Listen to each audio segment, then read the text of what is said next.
Hello and welcome to another episode of the Six and Out podcast brought to you by Sports News Blitz. I'm Bilal, joined by Dejan, and this is a show where we talk everything cricket.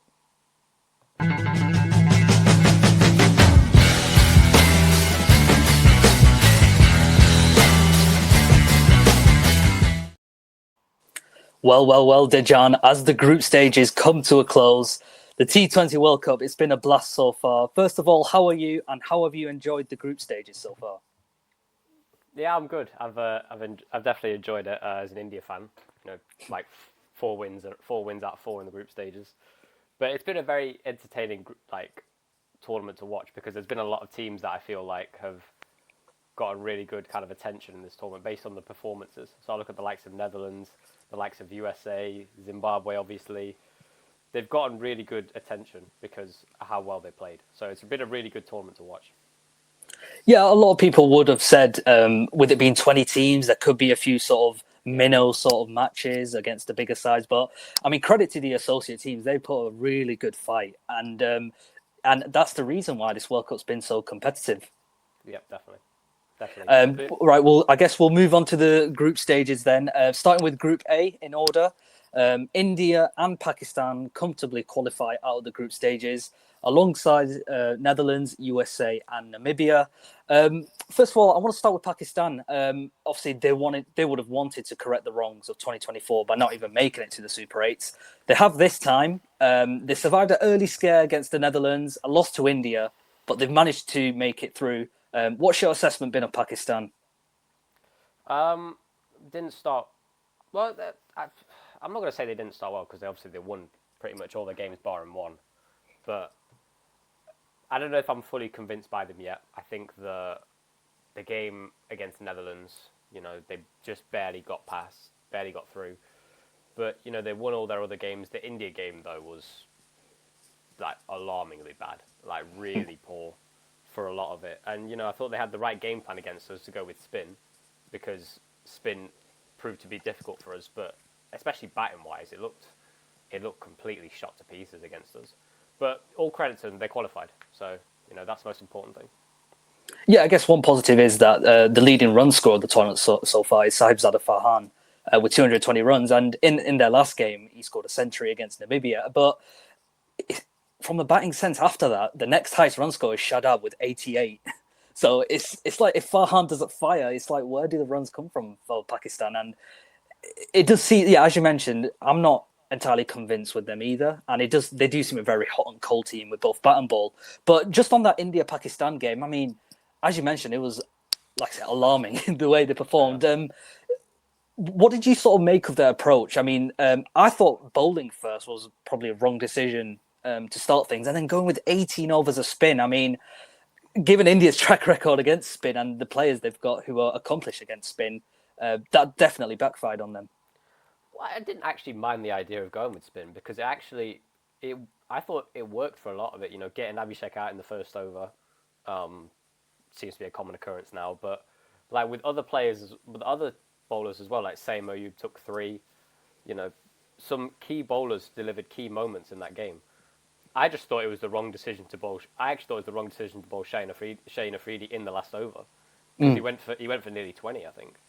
So I thought bowling wise, particularly in the first innings, I thought they did it pretty well. I thought India did well to get to 170. Obviously, all the talk will be about Ishan and his performance, but I thought Pakistan in the first half of the game actually managed it pretty well. It's just the batting, as I said, it was just horrendous to watch. The batting, it was just every 5 minutes a wicket was falling. Yeah, my concern was, as you mentioned, Shaheen didn't have the best time of the ball, but they had Fahim, who was an all-rounder, who did well in that Asia Cup final against India, and he hardly got a look in the whole tournament in terms of his bowling. And yeah, as you mentioned, it was the Ishan Kishan show. I mean, how good has he been? I mean, as we move on to India, I mean, his partner Abhishek, three consecutive ducks, but one man who has stood out is Ishan Kishan. Yeah, yeah, Abhishek. It's, it's weird because all the expectation before the tournament was on him that he was going to be the one to just set this tournament alight, but it's not been a good start for him. But Ishan has been, yeah, superb with his performances. I actually said in the last episode, I said Ishan Kishan will be the leading run scorer because he does seem like He seems like a different player to what he was a couple of years ago, and he's just carrying on that form that we've seen from him recently, which is why he's been that good. He's been reading the line, reading the length, reading bowlers very well, reading the gate pressure situations very well, and that's why he's been able to deliver these performances for India, because he's playing the situation perfectly. Yeah, I'll put my hands up. I did say Abhishek would be the leading run scorer. That aged like milk. But to be fair, a lot of people probably said it as well. Yeah, So. no, yeah. I mean, he's the most informed batter in the bilaterals, but I guess with it being his first international tournament, obviously the pressure is always there. Yeah, but in terms of Abhishek, I know we haven't seen much of him because he's gotten out in like the first over, but yeah. Is it a case of just going a bit too hard in that sort of early couple of deliveries? I know we've seen him do it in the past, but is it sort of a mindset thing? What do you think is the problem, and what does he need to do to start scoring more fluently in moving into the Super 8s? I think it is probably a pressure thing, but I look at it like this. I just think the way he got out against Netherlands, the way he got out against the USA game, the first game, to be fair, it was a good shot. It was just good field placement. But the way he got out against Pakistan and the way he got out against Netherlands, it's too. What I think the problem is, he's not reading the length. He's not kind of reading line well. He's obviously a very aggressive player. We know that, but those two dismissals, they're not really short pitch deliveries. They're not really deliveries that you can rock back and pull it over mid wicket. So I think the problem with him is he has this kind of, everyone has that expectation of him that he's going to be an aggressive player and he's going to score runs quickly.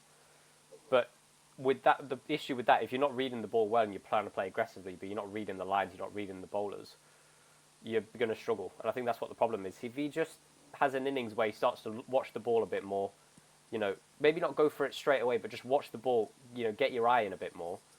And then we know the talent he has when he gets going. I just think he needs to do that. I don't know if he will do that because, as I said, he's going to keep playing aggressively. But if he doesn't start reading the bowlers and the lines and the lengths, he'll struggle. Yeah, absolutely. And yeah, I mean, the stage is set. I mean, they've still got 3 more matches to go and then potential semi-final and final. And the template's sort of been set by his opener, Inish and Kishan, on how to approach the innings. Another batter who has thought has done really well is Surya Kumar Yadav, the captain. I mean, he was sort of under the pump. But that innings against the USA in the opening game, I think they were 79 for 6, or they were in trouble in that first game. And the way he came out and sort of just took charge in the middle and just sort of rescued India in that opening game, and he sort of continued that in I think it was the recent game against the Netherlands as well. He did quite well. So a lot of credit to him. Well, again, what I think he's done similar to Ishan is that he's played the situation perfectly against USA. They didn't play aggressively. He didn't play aggressively to start with. Everyone else was getting out trying to be over aggressive, and they just got out. He stayed in. He waited, and then once it got to the final 6 overs, you thought to yourself, India can still get to a decent score to win this game because of him. And the way he played in that innings, and the way he's kind of held a lot of innings together just in this tournament, I think he's really stood out as a leader. Yeah, absolutely. And on the bowling front, Varun Chakravarti, who probably wasn't even in some people's 11s, but he's come out with 9 wickets so far. But on the whole, I mean, with Bumrah missing that first game and Siraj having to play following Harshit Rana's injury, and just overall, I think the bowling has sort of been a lot more well-rounded in terms of shutting out teams, even when the batting hasn't been less free-flowing, as per se. Well, yeah, because I had problems with this bowling attack maybe going into the tournament because, as I said, in the New Zealand series, we conceded a lot of runs. And obviously New Zealand are a very good side, but we were consistently conceding over 200. And you're going to struggle to win games. But what they've done really well, the bowling's really stood out in this tournament for me because India haven't made massive scores over 200. Not many teams have. They've been making between 160 to 190, that kind of score. But the bowling's really stood out with the likes of Bumrah, Arshdeep. Obviously, you talked about Chakravarti. Akshar Patel's done well. When Kuldeep's come in against Pakistan, he did a good job. And then, Siraj in that one game took 3 wickets. So the bowling's really standing out, which is a very good sign because bowlers win your tournaments. Yeah, I want to give a mention to Shadley Van Schalkwyk of USA. I mean, the highest wicket take with 13 no one near him. I mean, he's sort of come out of the blue. He picks up 4 wickets against India and Pakistan. And yeah, I mean, he's sort of flown under the radar. I mean, with the USA, I guess it was difficult because they had to play the sort of 2 best teams in the group. No fairy tale this time for them, but Really? I've been impressed. The games I've seen of the USA, especially the recent games against Netherlands and Namibia, I thought they held their own, especially playing in Chennai. I think it suited them. That sort of they have bowlers who can change pace, like Skalkovic. Netravalka, he didn't have the best tournament, but I think towards the end he did quite well. But yeah, I mean, for the USA, I mean, it was always going to be difficult, but I mean, they definitely gave a good account of themselves. Yeah, well, that's what I've really enjoyed about this tournament is that it's not just been like, not every game has been like, oh, the most one-sided game of all time. Like teams like Italy and Nepal and Netherlands and as I said, Zimbabwe, USA, all these teams, they've given it a very good crack every single game, and it's been competitive. I don't think people would have expected that at the start of the tournament, but it definitely has, and it's made for great viewing. Yeah, well, no upsets in Group A, but Group B, my word, that delivered the most cinematic. The way it played out was just pure cinema. Let's just say that. Yeah. I mean, we'll start off with the obvious talking point. Australia, who are actually playing right now against Oman in a dead rubber, but many people would think it'd be a dead rubber in a way that Australia already knocked out. I mean, talk to me. I mean, what has gone wrong for Australia? Well, not much is going wrong in the current game against Oman. They're 93 for 7. But No. but no, what's gone wrong for Australia? I said it in the last episode. Where they're going to struggle is having players like Stark, Cummins, Hazelwood injured, and you feel like they're going to be quite reliant on certain players, maybe like Travis Head. And it's been completely dictated in this tournament. When Travis Head's done well, Australia have done well. When Travis Head hasn't done well, Australia haven't.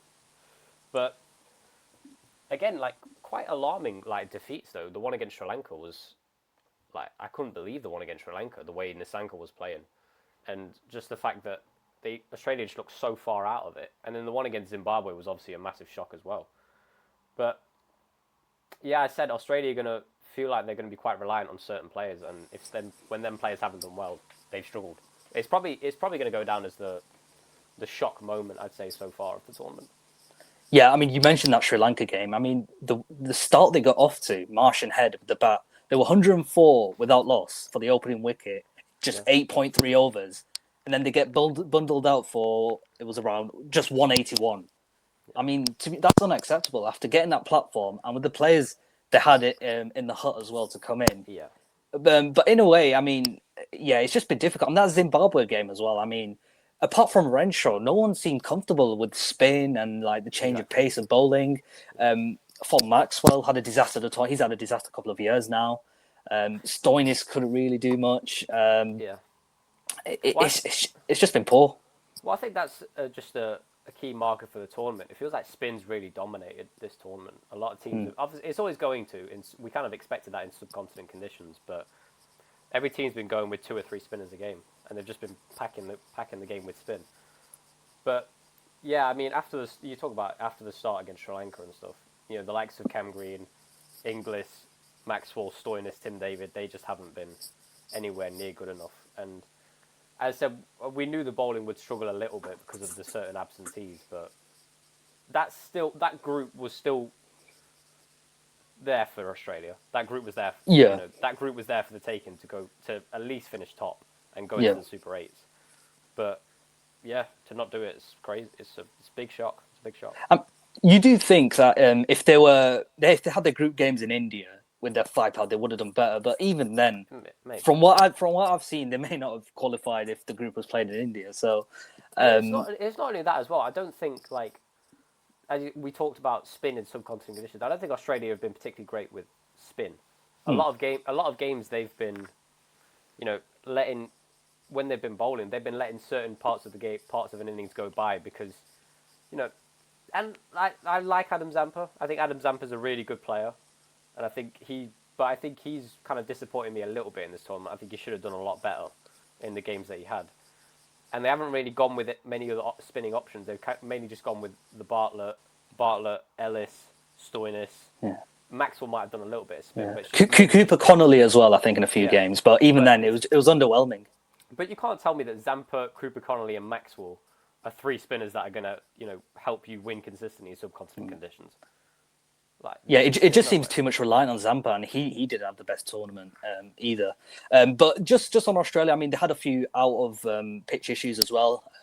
Yeah. Mitchell Marsh's injury and the unmentionables, and then obviously the potential introduction of Smith, or whether he'd play, whether he'd not play in that decisive game against Sri Lanka. Yeah. Does the outside of the game stuff have an effect on their performances as well? Um, yes and no, because obviously there's a bunch of outside stuff. It doesn't necessarily mean that the camp is particularly happy. So once there starts to be outside noise, people might start to get disfocused, lose focus. But no, because Australia shouldn't be letting that affect them. Yeah, They're out of all teams, they're the one side which you can't say like should let that stuff affect them. But yeah, you know, yeah, I don't think it's because of outside noise. I think it's just the fact that they've just been their use of spin hasn't been great. They haven't particularly played spin well, and they've been reliant on certain players, as I said, like Travis Heads and others. yeah, absolutely. And I mean, their record in T20 World Cups just hasn't been the best. I mean, since they won in 2021, they got knocked out in the Super Eights in what was a winnable like scenario to advance to the semis. Yeah, They've gotten grouped quite a few times. 2022 in their home World Cup, they got grouped um, as well. So I mean, you do typically associate Australia being better in the longer formats, but with the yeah. squad they have, it is a shock. It is disappointing that they haven't made it As, to the Super as Eights. I said, it doesn't matter about like certain absentees and stuff. That Australia squad, you look at Zimbabwe, Sri Lanka, Ireland, Australia, Oman. Australia should be topping that group regardless of players that aren't there. Like they have more than enough quality to do that. So for them to not qualify, it's just a huge shock and a massive, problem that is going to need to be addressed.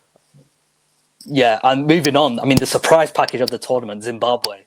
I mean, what a tournament they've had. I mean, they've come together. They didn't even make it to the last T20 World Cup, and they've Yeah, just come out here. They've gone all guns firing up the top with the bowlers in the middle orders, Sikandar Raza and everyone. I mean, wow, just wow, Zimbabwe. They topped the group, in fact, beating Sri Lanka I know. yesterday. How impressed have you been with the chevrons? I've just been massively impressed with the fact that they've not been like worried about certain things. They've just gone for it. Every single game they've played the same way, just that kind of aggressive style. You said, players like Sikandar Raza and stuff, they're more than good enough to play for most T20 teams around the world. He's that good a player, and I've always said that.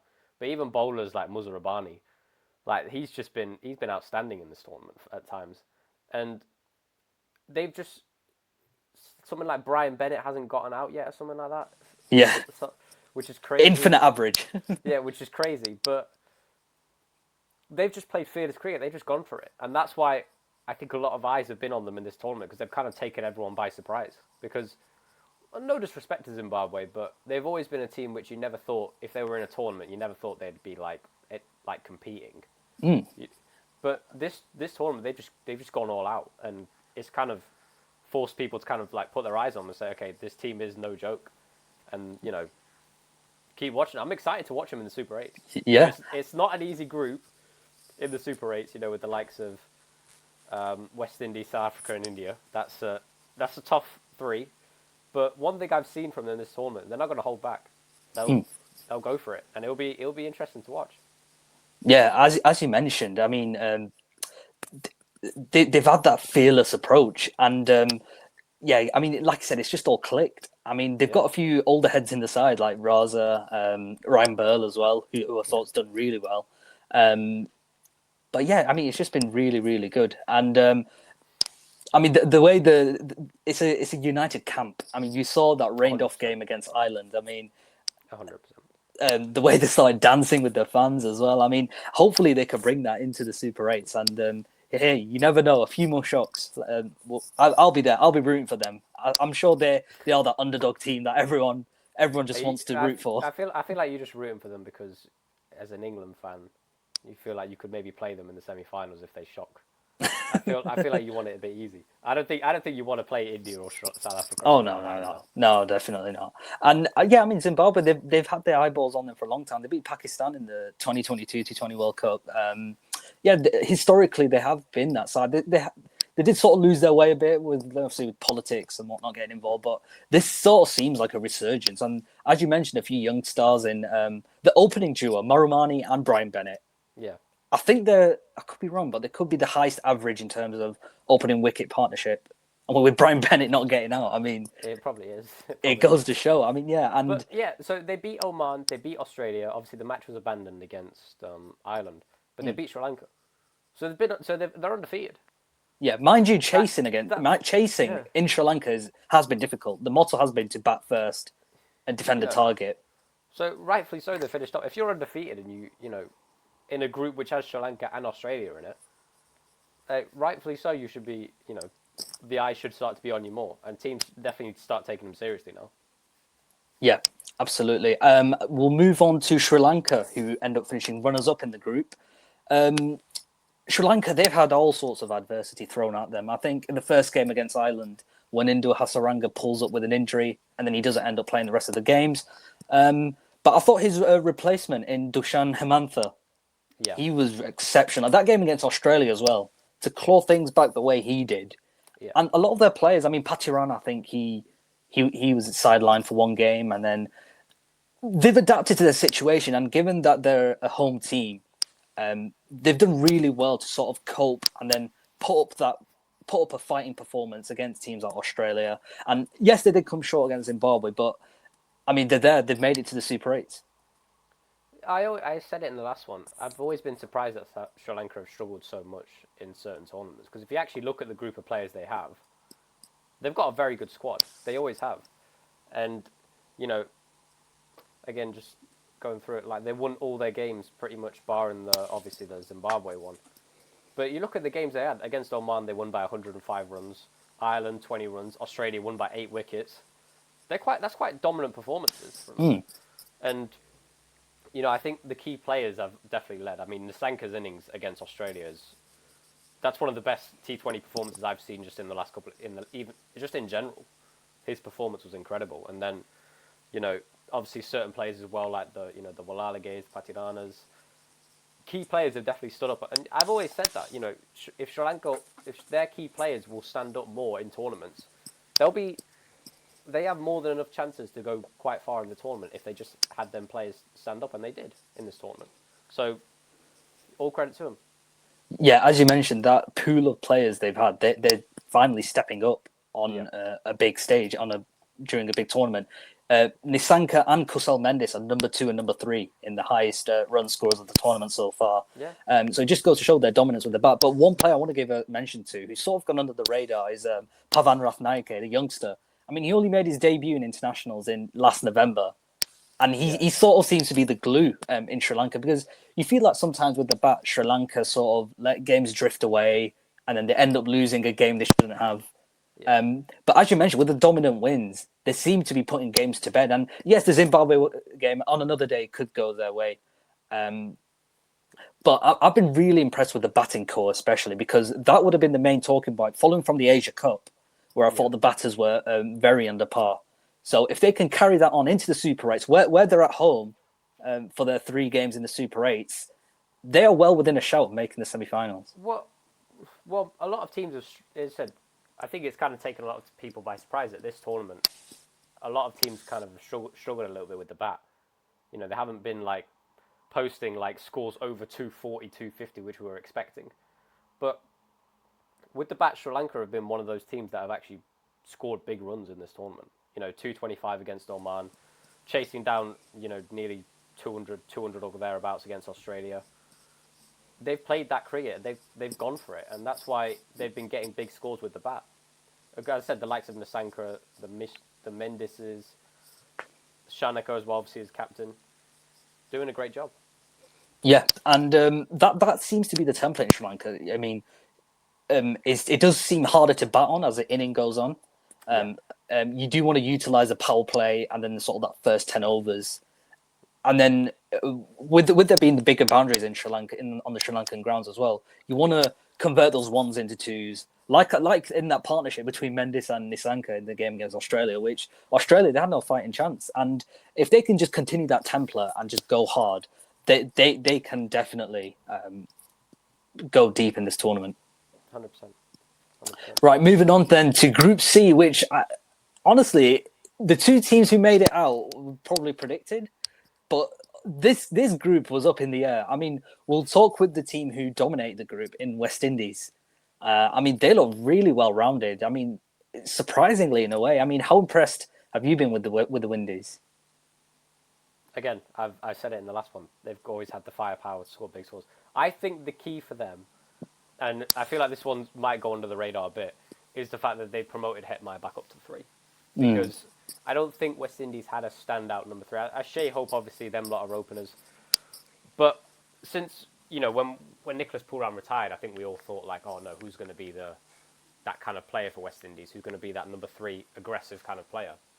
And if you look at Hetmyer, like in the IPL and tournaments like that, he bats in that number 6 area as a finisher.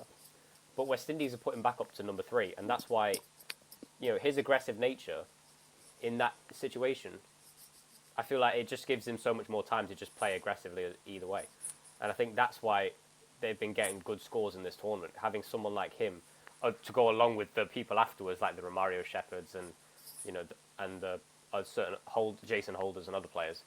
But I think getting Hetmyer up to number 3, getting a left-hander in there, an aggressive one, it's just provided that kind of that acceleration in the power play and then the middle overs, which is setting up for people at the end as well. So I think Hetmyer being 3 was the big moment for them. Yeah, he definitely stands out, especially with sort of them touch players like Shea Hope, Roston Chase, Brandon King. But one thing is their bowling. Shamar Joseph is really impressed me with the ball, especially in Indian conditions where it can be tough for a pace bowler. He stood out. And that sort of spin trio they have, all finger spinners in Akil Hussain, Gudakesh Moti, and Roston Chase as well. Yeah. They've kept things quiet. That game against England as well, where England were chasing. England were chasing in Mumbai. Really impressed me. And you back a team chasing in Mumbai under the lights. But the way those spinners sort of they dealt with England, the English batters, is really impressive. And the conditions have definitely suited their sort of game plan, their tactics. But the one thing is, with it being 2016, and we all know what happened in 2016, could they repeat it? I mean, along with India and South Africa, they're the team not to lose. So why not? I mean, one thing that's really kind of stood out for me is, especially in the bowling area, is how they've been able to close out games. Like, that's one thing about West Indies that I think people will always kind of maybe a bit critical of, especially ill discipline. Yeah, in the last couple of years, I feel like at times they may have gotten off to good starts, but they've never really had like a good finish to an innings, which has allowed teams to get away from them. But the likes of Romario Shepherd, the Shamar Josephs, and Jason Holders, especially in that game against England, they completely shut them out. Like, Sam Curran couldn't get anything away. No. Because Shamar Joseph and Jason Holder especially, they were sensational in them last couple of overs. So if they can keep doing that and like closing out games as well as they are, teams are going to struggle to beat them.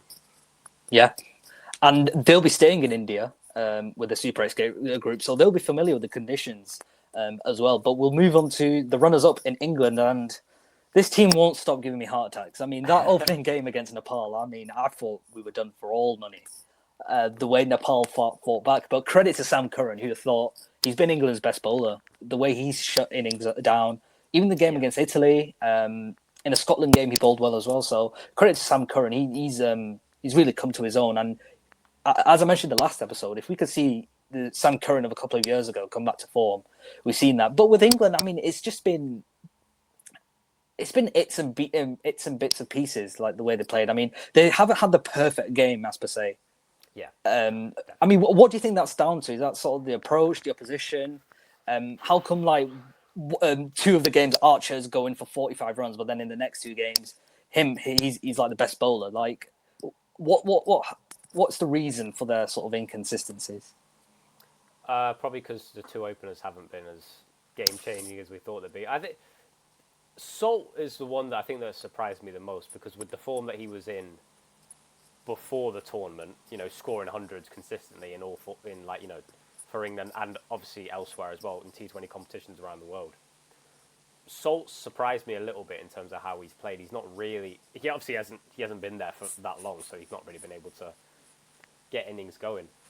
But he hasn't been, the game changer that I thought he'd be.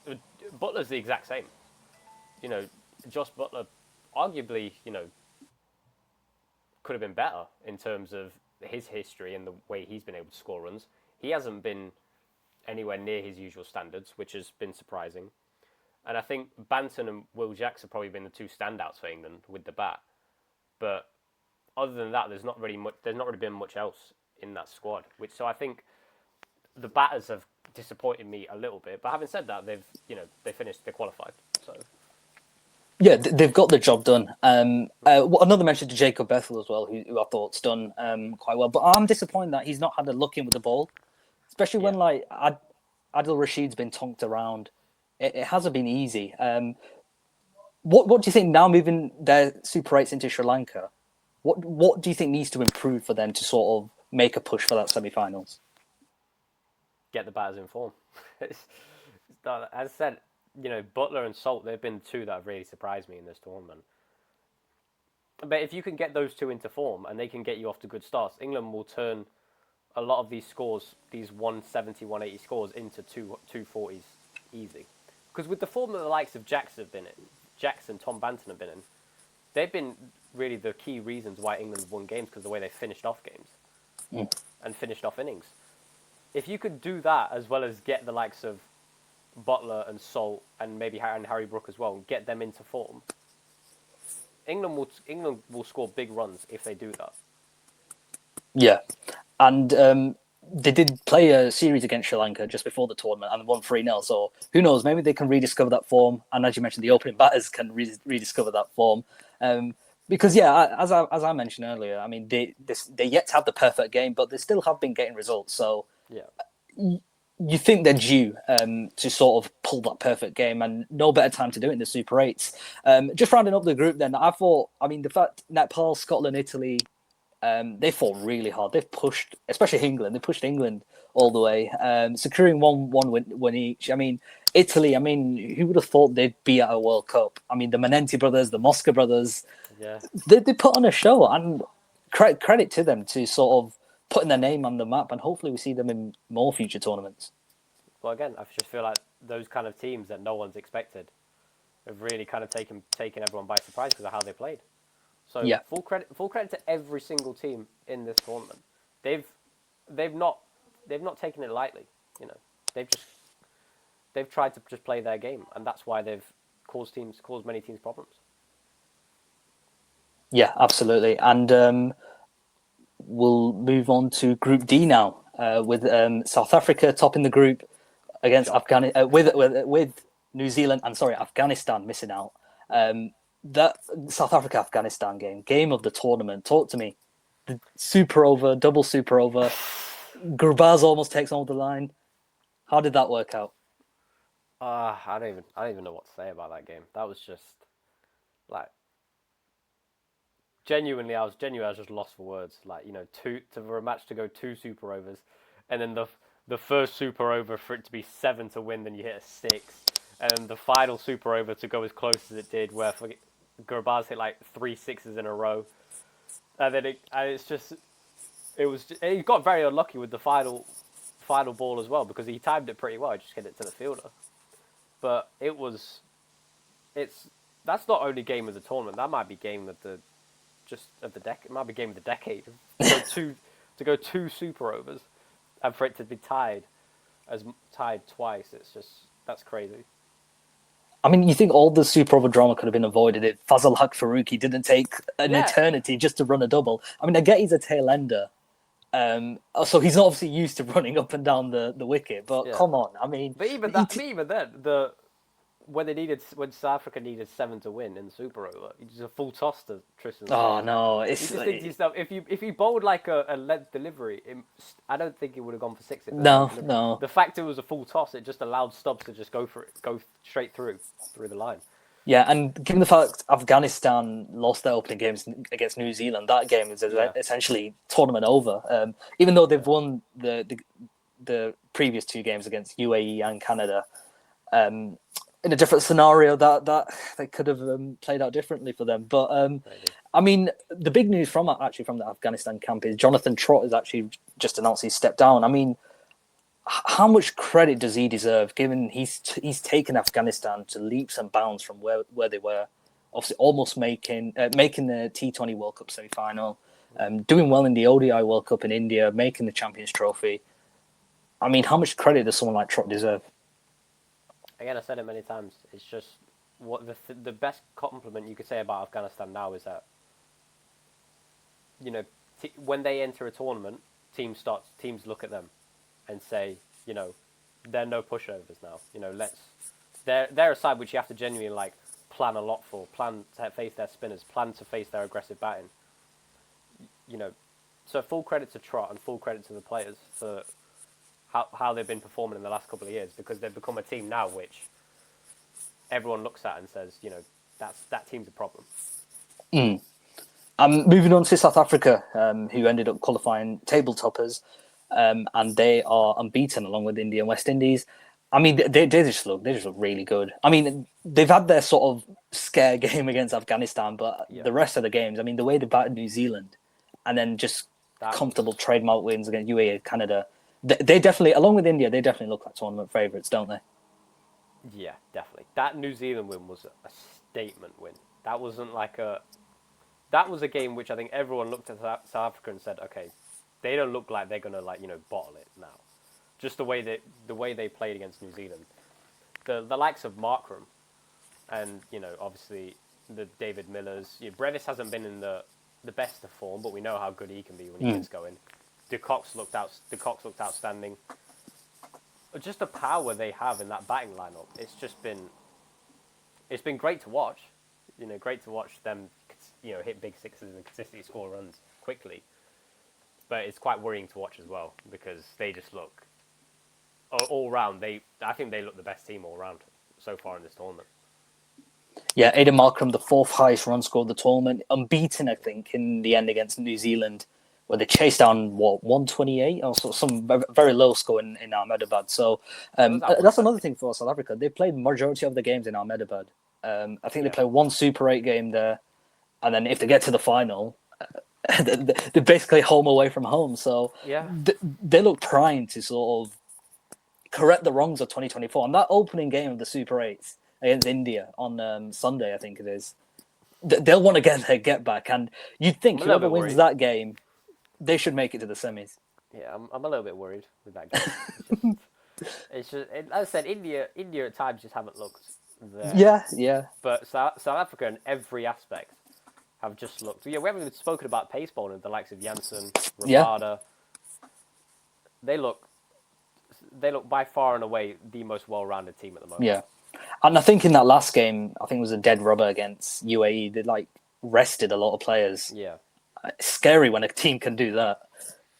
So true. yeah, their main 11 will be fit and firing against India. So I'll just say all the best to on Yeah, Sunday then. yeah, Right, moving on to New Zealand, who managed to end up qualifying.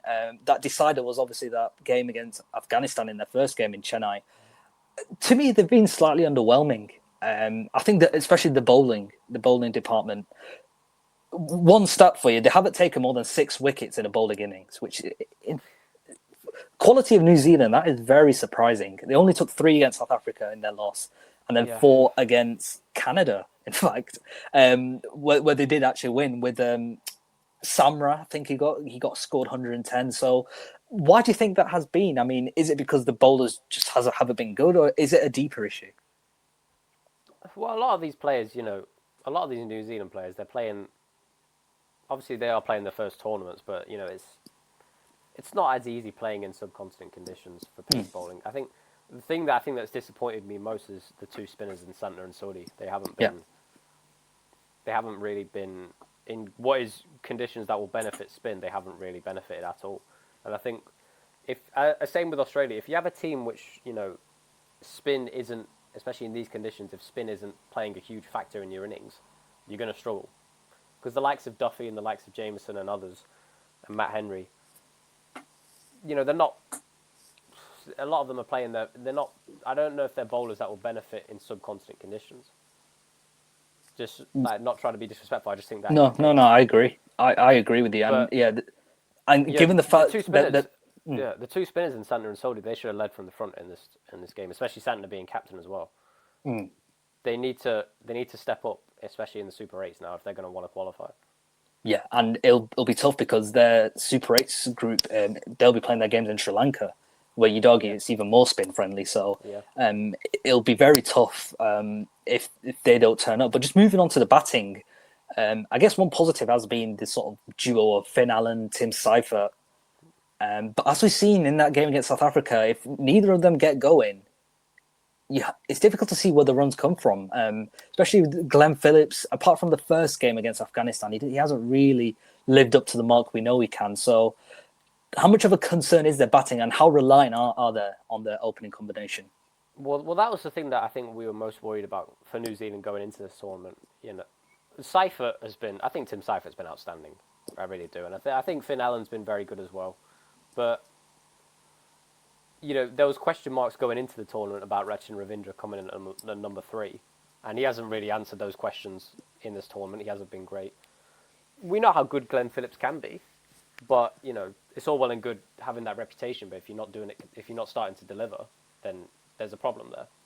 And, for Daryl Mitchell to be coming in at number 6 against South Africa, and he's one of the in-form players. If he's in form, he should be batting at number 3. Yeah, I agree. I agree. don't. Rachin's not been in any form. In the India series that they just had, and then of course this T20 World Cup, he's not really been in any form. Daryl Mitchell's been one of those that has been in form. Just what's the problem with batting him at 3? Is it because you want a left-hander? But if you want a left-hander, that's fine. But if the left-hander's not in any form and keeps getting out early, then there's no point. Daryl Mitchell has been in form, so to me, Daryl Mitchell should be batting higher up. And question mark will definitely be there about Ravindra's spot because he's not really been in. As I said, he's just not been in any form whatsoever. Yeah, I guess the replacement is Devon Conway, but is that really an upgrade for someone like Ravindra? Or do you just move Mitchell to 3 and then just shuffle it that way? Maybe Ravindra can be a finisher. I mean, it is concerning in terms of how they go about the batting order. I think Mitchell goes to 3, and then you can put Glenn Phillips at 4, and then maybe Rachin at 5 or something. Yeah, and then Chapman as a finisher as well. Yeah, just something like that. Just change it around a bit because now the combination, obviously the combination at the top is working, but then Rachin's just not in any form to be your number 3. It's just that simple. So I think Rachin drops down to number 5. You put Daryl Mitchell up at 3. And then try a different kind of combination, and if that works, then stick with it.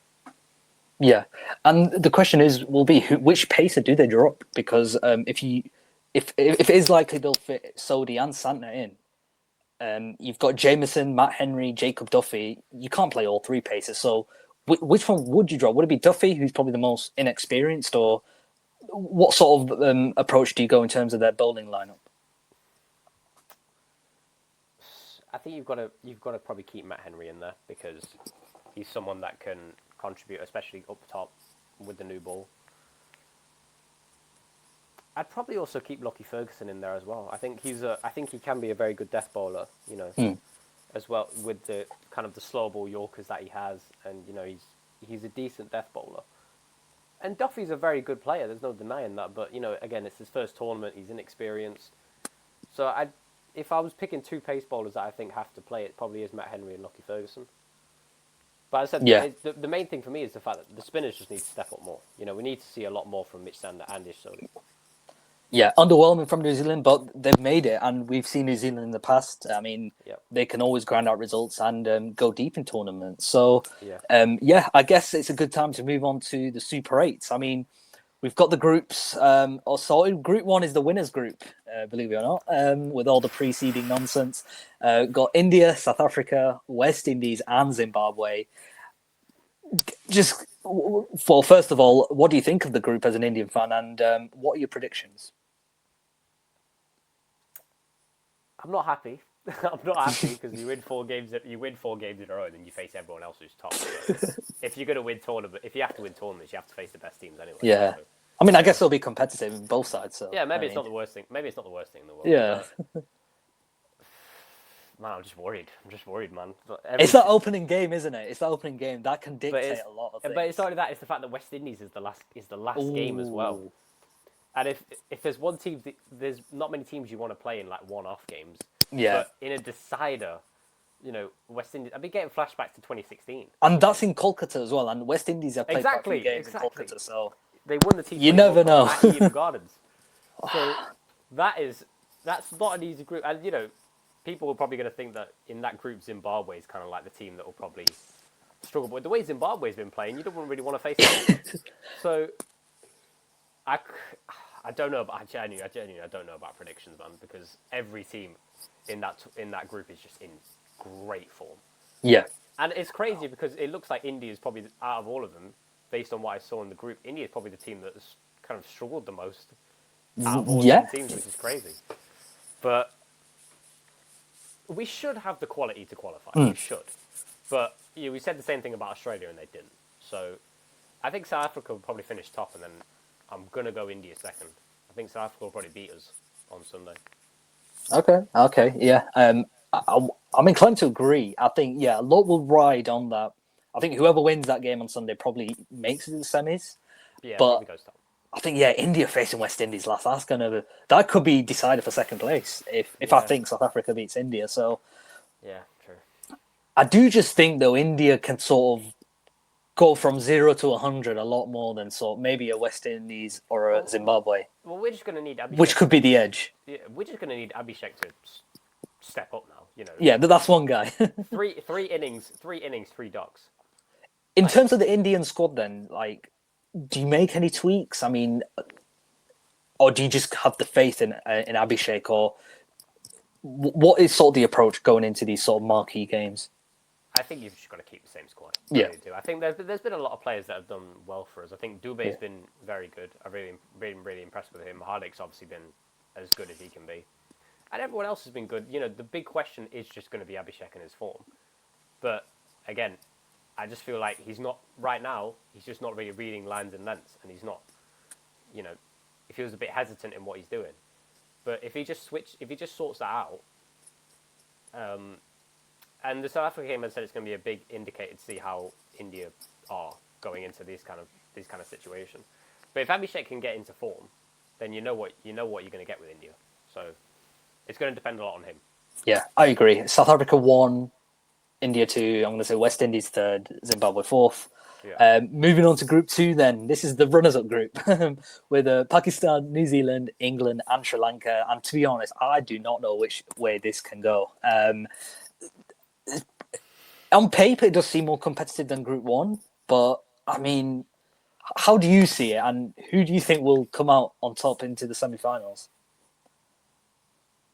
Again, England should have the quality to finish top, but I don't know because I've not been massively impressed with England in the tournament. I mean, they've been good. Obviously, they qualified, they won games, but they haven't been they haven't been. I don't think they've dominated games. They've struggled. They've clutched games like the Italy. I think Overton bowled a maiden in the last against over. So they've been in those scenarios, and I'd back them if they happen to come in those scenarios again. I'm going to say Sri Lanka are going to finish first. I think. Okay, I see that. I can see that. I think Sri Lanka will finish first. I think England will finish second, but I think Sri Lanka will finish first. I feel like the way they've been playing, they're a team that's going to be hard to beat right now. They've been playing, and the combinations they have in obviously home conditions. Yeah, I'm going to go Sri Lanka. I think Sri Lanka are going to finish first, and then England second. It's so hard. I really want to back Pakistan, but the thing is, are they bold enough to drop a Babar Azam who's just not been in form? I think Salman Mirza's a better pace bowler than Shaheen Afridi. Call me crazy, but from the 2 games I've seen of him, I think he definitely suits Sri Lankan conditions. But are the Pakistan board and the coaching bold enough to drop their sort of star players? Because I like the sort of spin sort of quartet they have, and they can spin games out, and we've seen that against the associate sides. But just like against the bigger sides, I mean, it's difficult. They're riding on a lot, if that makes sense. Yeah, I know what you mean. And with Farhan sort of the lead batter, no one else there with him. If he fails, then it does seem tournament bye-bye. But I don't know in Pakistan. I don't know. They can just. It's just the pressure, isn't it? The pressure gets the better of them. I could maybe see Pakistan finishing third because I can see them beating New Zealand. Yeah. Unless It's New Zealand, so tough. unless New Zealand sorts certain things out with the batting and with the bowling, I don't see New Zealand getting many points. I'm not being. Yeah, no. I just feel like with the form that other teams have been in and the way they've been playing, Yeah. they look a lot more competitive right now than New Zealand do. So I reckon it'll be Sri Lanka 1, England 2, Pakistan 3, New Zealand 4. I'm so torn. Don't know why, but I've got Sri Lanka 1, New Zealand 4, but Pakistan and England, that game itself could be like. Yeah. I feel like they're very similar teams in terms of like the way they go about things and how the tournament's gone for them so far. Like losing one game against the group leaders and then beating the rest. England. No, I've got to back England. I've got to back England. I have to back England should qualify. They should. I have to, but I'd be shocked if they didn't. I'm wary of Pakistan. That's all I'll say. But one thing to note as well, in obviously that sort of stage is being played in Sri Lanka, the 3 downs in Sri Lanka. That there is rain obviously affected, so that could come into play as well. I know tomorrow's game between Pakistan and New Zealand is potentially rain affected, and if they have to share 1 point, I think they're both knocked out potentially. But we'll see how it turns out. I could see Pakistan if the game goes on. I could definitely see Pakistan beating New Zealand. Oh yeah, One thing I will say about them is, I know the batting obviously hasn't been, great at times, and certain pace bowlers like Afridi haven't been great. But I think the spin that they have, I think Usman Tariq has kind of come out of nowhere, and no one's kind of like kind of stunned by the way he bowls in those. Let's just say, if you didn't know about him before, you definitely know about him. Yeah, 100%. But the spin that they have can definitely cause problems, especially in Sri Lanka. So I feel like if the game was to go ahead tomorrow, Pakistan will win. Yeah, I'm sure many people have different scenarios for that group, but I think in that sense, if we have South Africa 1, they played second place, so it'd be South Africa, England. Yeah. In Mumbai. No.